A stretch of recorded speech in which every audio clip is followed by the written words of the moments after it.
Hello guys, this is Binyam. This is what I've been talking about on my channel for some days now. I've been looking forward to it.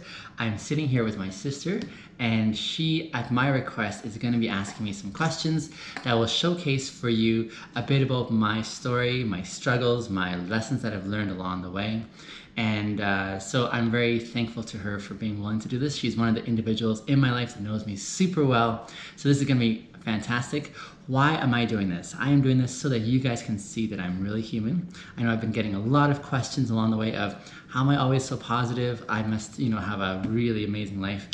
I do have an amazing life, amazing experiences, amazing perspectives, but they've been bought dearly by some painful lessons. So I've asked her to be very specific in helping you guys learn more about me, especially the challenging portions of my life, my past that I've gone through.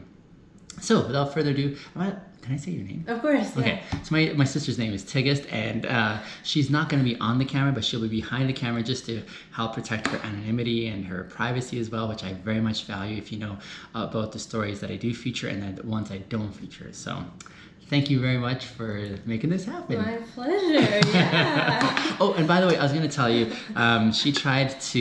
she knows that I'm not a fan of alcohol because I don't like the taste, but she got me this fantastic pink lemonade, which I was like, there's something behind it, and if you can tell, it also has a little bit of vodka.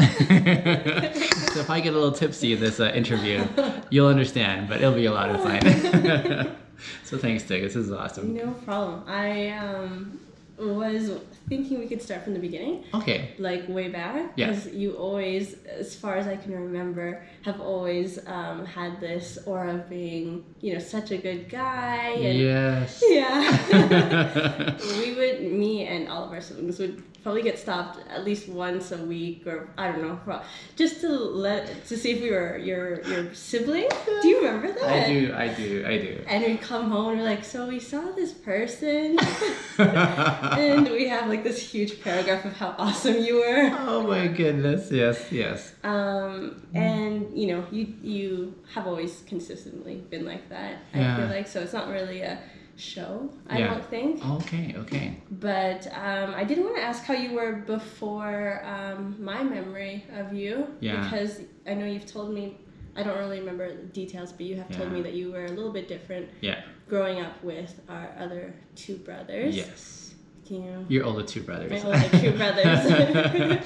So great question. So you're saying that when you came on the scene, I was consistent inside the home and outside the home? I think so. It's hard. It's a little fuzzy, but I do think so. And consistency there being just who I am outside was who I was at home, kind of thing. I think so. Yeah, that's fair. Yeah. I think I went through a significant portion of that struggle personally when,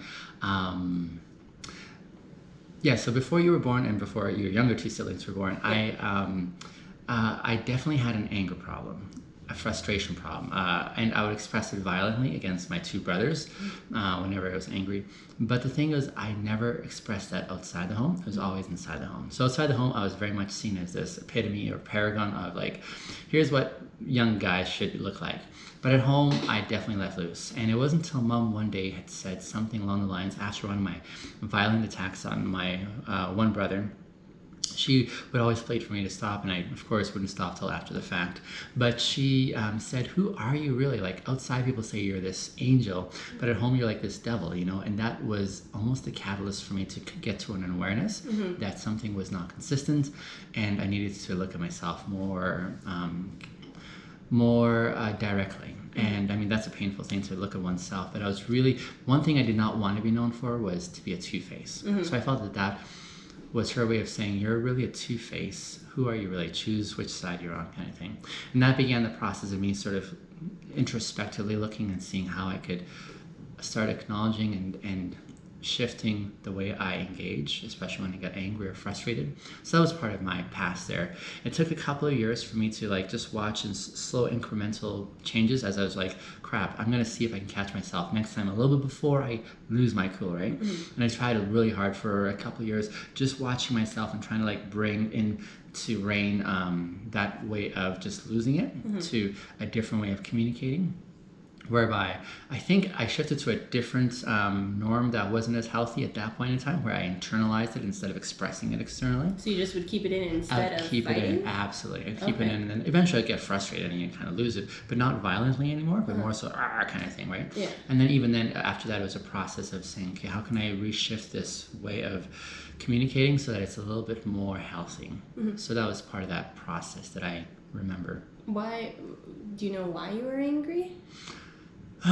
Good question. I think I was angry because I didn't get things the way I wanted them to be. So I like things my way. So I was angry when things didn't go my way. You know, like we grew up in a very strict home. Yeah. You know. Yes. And so, you know, we had the epitome of respect and honor from mom and dad, because that was what was expected, right?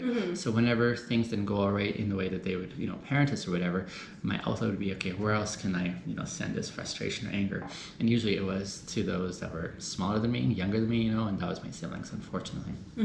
So I think a huge part of it was just dealing with those frustrations that I did not know how to, or hadn't learned how to express my, when I was not happy about the way things were going, that's when I'd be expressing it the way I was. You know, it might be things from, I wasn't allowed to go play with a friend down the street. Yeah. That got me in a bad mood. Yeah. And then just a small thing would just incite my frustration to be the excuse. You know, if they kind of walked the wrong way, or if they said the wrong thing, or, you know, took something, just something insignificant, that would be an excuse for me to like express that pent up frustration over here. That's how I think I understood that. Yeah. If I remember that. That's a good question though, yeah. I know that when me and our younger siblings were a little bit older, you made it a point to right that wrong, and it was almost, I think you've said it's almost like a second chance for you to be a big brother. True, yeah. Yeah, I do have a lot of really good memories of, you